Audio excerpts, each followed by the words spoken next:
आज है 29 अप्रैल 2026 दिन बुधवार। Welcome back to clean news UP. चलिए देखते हैं उत्तर प्रदेश की 25 फटाफट बड़ी खबरों को। यूपी में शिक्षा मित्रों को बड़ी सौगात, मानदेय 10,000 से बढ़ाकर 18,000, भुगतान के लिए 230 करोड़ जारी। उत्तर प्रदेश सरकार ने शिक्षा मित्रों को बड़ी राहत देते हुए उनका मासिक मानदेय 10,000 रुपए से बढ़ाकर 18,000 कर दिया। वित्तीय वर्ष 2026-27 के तहत अप्रैल महीने के भुगतान के लिए 230 करोड़ 11 लाख रुपए से अधिक की राशि जिलों को जारी की गई। ये धनराशि जिलों में शिक्षा मित्रों की संख्या के आधार पर आवंटित की गई। सरकार के इस फैसले से हजारों शिक्षा मित्रों को आर्थिक मजबूती मिलेगी। उत्तर प्रदेश में पुलिस भर्ती का बड़ा ऐलान, 1 लाख युवाओं को मिलेगा मौका। उत्तर प्रदेश में सरकारी नौकरी की तैयारी कर रहे युवाओं के लिए बड़ी खबर है। मुख्यमंत्री योगी आदित्यनाथ ने इस साल करीब 1 लाख नई पुलिस भर्तियों का ऐलान किया।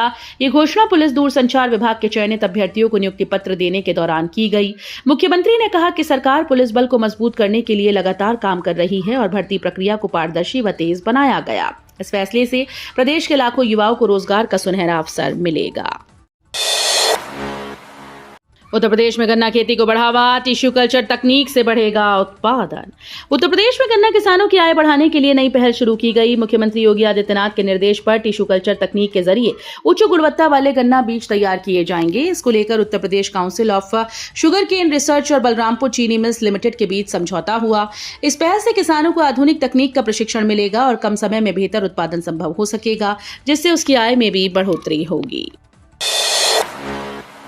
उत्तर प्रदेश में 18 नई फूड प्रोसेसिंग यूनिट्स को मंजूरी, निवेश और रोजगार को बढ़ावा। उत्तर प्रदेश में खाद्य प्रसंस्करण क्षेत्र को बढ़ावा देने के लिए 18 नई इकाइयों की स्थापना को मंजूरी मिल गई। कृषि उत्पादन आयुक्त दीपक कुमार की अध्यक्षता में हुई राज्य स्तरीय एम्पावर्ड समिति की बैठक में इन प्रस्तावों को स्वीकृति दी गई। नई इकाइयों में डेयरी उत्पाद, स्टार्च, पास्ता, मुरमुरा, पोल्ट्री और ऑर्गेनिक उत्पादों से जुड़ी परियोजनाएं शामिल हैं। इस फैसले से प्रदेश में निवेश को बढ़ावा मिलेगा और रोजगार के नए अवसर सृजित होंगे। उत्तर प्रदेश में 2,759 टेक्निकल असिस्टेंट पदों पर भर्ती, 22 मई से शुरू होंगे आवेदन। उत्तर प्रदेश में सरकारी नौकरी की तलाश कर रहे युवाओं के लिए बड़ा मौका आया। उत्तर प्रदेश अधीनस्थ सेवा चयन आयोग ने टेक्निकल असिस्टेंट ग्रुप सी के 2,759 पदों पर भर्ती निकाली। इन पदों के लिए ऑनलाइन आवेदन प्रक्रिया 22 मई से शुरू होगी और अंतिम तिथि 11 जून निर्धारित की गई। अभ्यर्थियों को आवेदन में गलती सुधारने के लिए 18 जून तक करेक्शन का मौका भी मिलेगा। इस भर्ती के जरिए बड़ी संख्या में युवाओं को सरकारी नौकरी पाने का अवसर मिलेगा। लखनऊ में नया फ्लाईओवर बनेगा, आगरा एक्सप्रेसवे मार्ग पर जाम से मिलेगी राहत। राजधानी लखनऊ में ट्रैफिक जाम से जूझ रहे लोगों के लिए राहत भरी खबर है। अवध चौराहा से आगरा एक्सप्रेसवे को जोड़ने वाले मार्ग पर पुराना थाना पारा से हंसखेड़ा तक 1300 मीटर लंबा फ्लाईओवर बनाया जाएगा। इस परियोजना से क्षेत्र में रोज लगने वाले जाम से छुटकारा मिलेगा और करीब 3 लाख से अधिक लोगों को सीधा फायदा होगा। स्थानीय मांग पर राजनाथ सिंह और विधायक अरमान खान ने प्रस्ताव भेजा था, जिसे अब मंजूरी मिलने की उम्मीद है। उत्तर प्रदेश में 1 मई से बड़ा अभियान, अधिकारियों की छुट्टियां रद्द। उत्तर प्रदेश में योगी आदित्यनाथ सरकार 1 मई से 15 मई तक विशेष अभियान चलाने जा रही है। इस अभियान के तहत निराश्रित गौवंश के बेहतर भरण पोषण के लिए सभी गौ आश्रय स्थलों पर भूसे और हरे चारे की पर्याप्त व्यवस्था सुनिश्चित की जाएगी। साथ ही अवस्थापना सुविधाओं का भी सघन निरीक्षण होगा। सरकार ने इस दौरान सभी अधिकारियों की छुट्टियां रद्द कर दी हैं। निदेशालय से लेकर जनपद स्तर तक अधिकारी मौके पर जाकर व्यवस्थाओं का जायजा लेंगे ताकि किसी तरह की लापरवाही ना हो। आगरा में महंगी किताबों और फीस पर बवाल, 55 स्कूल्स को नोटिस, कार्रवाई ठंडे बस्ते में। आगरा में निजी और मिशनरी स्कूल की महंगी किताबें, ड्रेस और बढ़ी हुई फीस को लेकर अभिभावकों का गुस्सा बढ़ता जा रहा है। बेसिक शिक्षा विभाग को कई शिकायतें मिली, जिसके बाद 55 स्कूल को नोटिस भेजे जाने का दावा किया गया। हालांकि अब तक किसी भी स्कूल पर ठोस कार्रवाई नहीं हुई। पीएसए ने कार्रवाई की जिम्मेदारी जिला विद्यालय निरीक्षक पर डाल दी। वहीं सेंट पैट्रिक्स स्कूल पर 5 लाख के जुर्माने का निर्देश भी दिया गया था, लेकिन उस पर भी अमल नहीं हुआ। उत्तर प्रदेश में 3 मई तक फ्री हेल्थ कैंप, 20 जगहों पर जांच और आयुष्मान कार्ड की सुविधा। उत्तर प्रदेश के आगरा में विश्व श्रमिक दिवस के अवसर पर 28 अप्रैल से 3 मई तक मेगा स्वास्थ्य शिविर लगाए जा रहे हैं। मंगलवार को 20 स्थानों पर मुफ्त जांच की सुविधा दी गई। सीएमओ डॉक्टर अरुण श्रीवास्तव के मुताबिक सुबह 6 से 9 बजे तक चलने वाले इन शिविरों में टीबी, ब्लड शुगर, हीमोग्लोबिन और ब्लड प्रेशर जैसी जांचें होंगी। साथ ही ओआरएस और जरूरी दवाएं भी पिलाई जाएंगी। आगरा नोएडा के बीच 500 एकड़ में इंडस्ट्रियल पार्क की तैयारी, युवाओं को मिलेंगे रोजगार। आगरा और नोएडा के बीच औद्योगिक विकास को बढ़ावा देने के लिए 500 एकड़ में बड़ा इंडस्ट्रियल पार्क विकसित करने की योजना पर काम तेज हो गया। केंद्रीय वाणिज्य और उद्योग मंत्री पीयूष गोयल ने आगरा दौरे के दौरान उद्योग संगठनों से बातचीत में इस दिशा में सकारात्मक संकेत दिए। उन्होंने कहा कि ताज ट्रेपेजियम जोन से जुड़ी जटिलताओं को दूर करने के लिए केंद्र और राज्य सरकार मिलकर समाधान निकालेंगी। डॉक्टर भीमराव अंबेडकर विश्वविद्यालय को मिली बड़ी मंजूरी, B pharma D pharma course शुरू करने का रास्ता हुआ साफ। आगरा के डॉक्टर भीमराव अंबेडकर विश्वविद्यालय के institute of pharmacy and paramedical sciences को बड़ी सफलता मिली। विश्वविद्यालय में बी फार्मा और डी फार्मा समेत विभिन्न फार्मेसी पाठ्यक्रमों के संचालन के लिए फार्मेसी काउंसिल ऑफ इंडिया से आधिकारिक स्वीकृति मिल गई। कुलपति प्रोफेसर आशु रानी के अनुसार ये उपलब्धि संस्थान की शैक्षणिक गुणवत्ता का प्रमाण है। वहीं निदेशक डॉक्टर रवि शेखर ने बताया कि एम फार्म के फार्मास्यूटिकल केमिस्ट्री और फार्माकोनॉन्सी विषयों में निर्धारित सीटों के साथ अनुमति दी गई, जिससे छात्रों को बेहतर अवसर मिलेंगे। राष्ट्रीय राजमार्ग 27 पर राहत की खबर, रामादेवी जाजमऊ मार्ग होगा अब और भी बेहतर। कानपुर में रामादेवी से जाजमऊ तक राष्ट्रीय राजमार्ग 27 पर सफर करने वालों के लिए अच्छी खबर है। भारतीय राष्ट्रीय राजमार्ग प्राधिकरण ने इस व्यस्त मार्ग के सुधार का काम शुरू कर दिया। सड़क पर ओवरले यानी नई परत बिछाई जा रही है, जिससे गड्ढों की समस्या खत्म होगी और सफर पहले से ज्यादा सुगम बनेगा। साथ ही मरम्मत का कार्य भी तेजी से जारी है। इस परियोजना के पूरा होने के बाद रोजाना हजारों वाहन चालकों को जाम और खराब सड़कों से राहत मिलेगी। वाराणसी में पहली बार state level pole vault championship, 2000 खिलाड़ी दिखाएंगे दम। वाराणसी में पहली बार प्राचीन यूनानी खेल पोल वॉल्ट की स्टेट लेवल ओपन चैंपियनशिप का आयोजन होने जा रहा है। लालपुर स्टेडियम में 4 और 5 मई को होने वाली इस प्रतियोगिता में करीब 2000 खिलाड़ी हिस्सा लेंगे। सीनियर बालक और बालिकाएं फाइबर ग्लास पोल की मदद से शानदार छलांग लगाकर अपनी ताकत और तकनीक का प्रदर्शन करेंगे। रबर ट्रैक पर होने वाले इस मुकाबले में लड़कियां करीब 3 मीटर और लड़के 4.10 मीटर तक की ऊंचाई पार करने की चुनौती स्वीकार करेंगे। फतेहपुर कांड पर अखिलेश यादव का हमला, बोले आरोपी को बचाया जा रहा। फतेहपुर के खागा मामले को लेकर सपा प्रमुख अखिलेश यादव ने प्रदेश सरकार पर तीखा हमला बोला। उन्होंने सोशल मीडिया पर वीडियो जारी कर कहा कि जिस बाग में युवती के साथ घटना हुई वहां पहले भी ऐसी घटनाएं हो चुकी हैं। उन्होंने सवाल उठाया कि आखिर इसके लिए जिम्मेदार कौन है। अखिलेश यादव ने आरोप लगाया कि सत्ता से जुड़े लोगों के कारण आरोपी पर सख्त कार्रवाई नहीं हो पा रही और उसे बचाने की कोशिश की जा रही है। इस बयान के बाद प्रदेश की राजनीति गर्मा गई। हाथरस में 7 से 21 मई तक स्वगणना, 22 मई से शुरू होगा पहला चरण। जनगणना 2027 की तैयारियां तेज हो गई। हाथरस में हुई बैठक में अधिकारियों को 7 मई से 21 मई 2026 तक स्वगणना की प्रक्रिया को सफल बनाने के निर्देश दिए गए। इसके बाद 22 मई से जनगणना का प्रथम चरण शुरू होगा। बैठक की अध्यक्षता मुख्य विकास अधिकारी PN दीक्षित ने की, जिसमें सभी खंड विकास अधिकारियों को ग्रामीण क्षेत्रों में व्यापक प्रचार प्रसार करने को कहा गया। जिला अर्थ और संख्या अधिकारी ने स्वगणना की पूरी प्रक्रिया भी समझाई।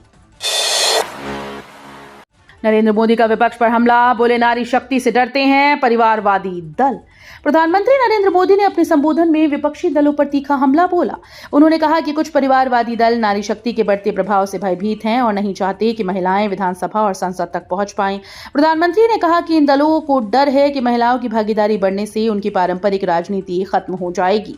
उन्होंने जोर देकर कहा कि भाजपा और NDA की सोच नारी सम्मान और सशक्तिकरण पर आधारित है। साथ ही महिलाओं से देश को विकसित बनाने के अभियान में सक्रिय भूमिका निभाने का आह्वान किया। उत्तर प्रदेश में हीट वेव से बचाव के खास इंतजाम, स्कूल बनेंगे बच्चों के हेल्थ सेंटर। भीषण गर्मी को देखते हुए मुख्यमंत्री योगी आदित्यनाथ के निर्देश पर प्रदेश के स्कूल्स में बच्चों की सुरक्षा के लिए खास कदम उठाए जा रहे हैं। स्कूल्स को अब शिक्षा के साथ साथ स्वास्थ्य और सुरक्षा केंद्र के रूप में विकसित किया जा रहा है। मध्याह्न भोजन योजना को पोषण और हीट वेव से बचाव से जोड़ा गया। स्कूल में स्वच्छ पेयजल, छायादार स्थान और समयबद्ध गतिविधियां सुनिश्चित की जा रही हैं। साथ ही डॉक्टर्स से कनेक्ट कर बच्चों के स्वास्थ्य पर नजर रखी जाएगी। उत्तर प्रदेश में 1 मई से बदल सकते हैं LPG नियम, बुकिंग से डिलीवरी तक होंगे नए बदलाव। उत्तर प्रदेश समेत देश भर से 1 मई से रसोई गैस यानी LPG से जुड़े नियमों में बदलाव की संभावना जताई जा रही है। Indian oil corporation, Bharat petroleum और हिंदुस्तान पेट्रोलियम जैसी कंपनीज बुकिंग और डिलीवरी सिस्टम में बदलाव पर विचार कर रही हैं। वैश्विक ऊर्जा संकट और मिडिल ईस्ट में तनाव के चलते सप्लाई प्रभावित हुई, जिससे कीमतों और डिलीवरी समय पर असर पड़ सकता है। ऐसे में उपभोक्ताओं को नए नियमों की जानकारी पहले से रखना जरूरी है। अयोध्या में ध्वजारोहण समारोह, योगी आदित्यनाथ देंगे खास संदेश। अयोध्या में भक्ति और आस्था का माहौल एक बार फिर से चरम पर है। राम मंदिर परिसर में 29 अप्रैल को विशेष ध्वजारोहण कार्यक्रम आयोजित किया जा रहा है। इस अवसर पर मुख्यमंत्री योगी आदित्यनाथ भगवान शिव के मंदिर के शिखर पर ध्वजारोहण करेंगे और प्रदेशवासियों को खासा संदेश देंगे। कार्यक्रम में सीमित संख्या में करीब 700 लोगों को ही प्रवेश दिया जाएगा। इसके साथ ही शेषावतार मंदिर और मां दुर्गा मंदिर पर भी जल्द ध्वजारोहण की तैयारी है। उत्तर प्रदेश में आलू खरीद में देरी, केंद्र की मंजूरी के बाद भी किसान परेशान। उत्तर प्रदेश में आलू किसानों को राहत देने के लिए केंद्र सरकार ने 20 लाख टन खरीद की मंजूरी दी, लेकिन जमीनी स्तर पर अब तक काम शुरू नहीं हो सका। उद्यान विभाग 7 दिन बीतने के बाद भी खरीद केंद्र नहीं शुरू कर पाया, जिससे किसानों को कम दाम में फसल बेचने की मजबूरी हो रही है। 18 अप्रैल को लिए गए फैसले के बावजूद व्यवस्था लागू न होने से किसानों की चिंता बढ़ गई। अब उम्मीद की जा रही है कि जल्द ही क्रय केंद्र शुरू कर किसानों को राहत दी जाएगी। उत्तर प्रदेश में खरीफ सीजन से पहले बड़ा एक्शन प्लान, किसानों को नहीं होगी खाद की कमी। उत्तर प्रदेश में खरीफ सीजन 2026 को लेकर सरकार ने किसानों को बड़ी राहत दी। योगी आदित्यनाथ सरकार ने साफ किया कि प्रदेश में उर्वरकों की कोई कमी नहीं होने दी जाएगी। मुख्य सचिव एसपी गोयल ने आपूर्ति और वितरण व्यवस्था की समीक्षा करते हुए अधिकारियों को सख्त निर्देश दिए। उन्होंने कहा कि खाद की उपलब्धता पहले से सुनिश्चित की जाए और पारदर्शी वितरण प्रणाली लागू हो। लखनऊ में ऊंची मांग, पंचायत चुनाव तक बढ़े वर्तमान प्रतिनिधियों का कार्यकाल। लखनऊ में पंचायती राज विभाग की कार्यशाला के दौरान प्रदेश भर से आए क्षेत्र पंचायत प्रमुखों ने अपने कार्यकाल को बढ़ाने की मांग उठाई। योजना भवन में आयोजित इस बैठक में प्रमुख सचिव पंचायती राज अनिल कुमार के सामने प्रतिनिधियों ने कहा कि तकनीकी और कानूनी कारणों से पंचायत चुनाव में देरी हो रही है। ऐसे में विकास कार्यों की निरंतरता बनाए रखने के लिए मौजूदा बोर्ड का कार्यकाल चुनाव तक बढ़ाया जाना जरूरी है। उत्तर प्रदेश में आटी दाखिले पर सख्ती, 36 निजी स्कूल्स को नोटिस। उत्तर प्रदेश में शिक्षा का अधिकार कानून के तहत दाखिलों में लापरवाही बरतने वाले स्कूल्स पर अब सख्ती शुरू हो गई है। जिलाधिकारी के निर्देश पर बीएसए विपिन कुमार ने 36 से अधिक निजी विद्यालयों को नोटिस जारी कर जवाब मांगा। इन स्कूल पर आरोप है कि वह आरटी के तहत गरीब बच्चों को प्रवेश देने में देरी और अनियमितता कर रही हैं। अधिकारियों ने साफ किया कि संतोषजनक जवाब न मिलने पर कड़ी कार्रवाई की जाएगी। गाजियाबाद में कांग्रेस की बड़ी बैठक, 2027 चुनाव की तैयारियों पर मंथन। उत्तर प्रदेश विधानसभा चुनाव 2027 की तैयारी में भारतीय राष्ट्रीय कांग्रेस ने कमर कस ली। गाजियाबाद में जिला कांग्रेस कमेटी आज सभी फ्रंटल संगठनों की संयुक्त समीक्षा बैठक करेगी। जिलाध्यक्ष सतीश शर्मा की अध्यक्षता में होने वाली इस बैठक में संगठन की गतिविधियों और आगामी रणनीति पर चर्चा होगी। यूथ कांग्रेस, महिला कांग्रेस, एनएसयूआई सहित कई प्रकोष्ठ इसमें शामिल होंगे। सुबह 10 बजे से शुरू होने वाली इस बैठक में चुनावी तैयारियों को लेकर अहम फैसले लिए जाने की उम्मीद है। 4 मई को यूपी में किसानों के लिए मेगा कैंप, खातों में आएंगे 122.28 करोड़ रुपए। उत्तर प्रदेश में 4 मई को किसानों के लिए बड़ा दिन होने जा रहा है। योगी सरकार सभी जिलों में विशेष कैंप लगाकर फसल क्षतिपूर्ति की राशि सीधे किसानों के खातों में भेजेगी। खरीफ 2025 और रबी 2025-26 सीजन के तहत कुल 122.28 करोड़ रुपए का भुगतान किया जाएगा। खरीफ की बची हुई 105.16 करोड़ और रबी की 17.11 करोड़ की राशि इस दिन जारी होगी। तो ये थी आज की 25 फटाफट बड़ी खबरें। अगर आपको न्यूज पसंद आई हो तो वीडियो को लाइक और शेयर जरूर करें। धन्यवाद।